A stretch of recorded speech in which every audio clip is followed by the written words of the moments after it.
কালনায় train থেকে ছাত্রীকে ফেলে দেওয়ার অভিযোগে গ্রেফতার মূল অভিযুক্ত। রবিবার গভীর রাতে গোপন সূত্রে খবর পেয়ে ধাত্রীগ্রাম স্টেশন থেকে মূল অভিযুক্তকে গ্রেফতার করে রেল পুলিশ।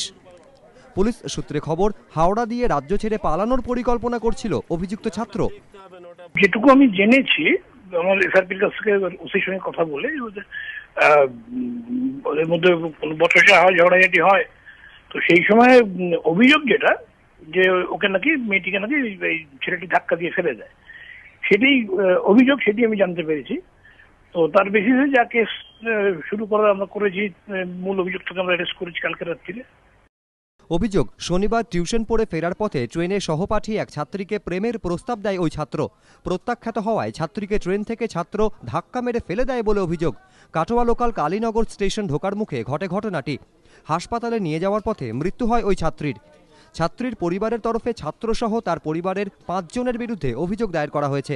রবিবার সকালে অভিযুক্ত ছাত্রের ভাইকে গ্রেফতার করে পুলিশ।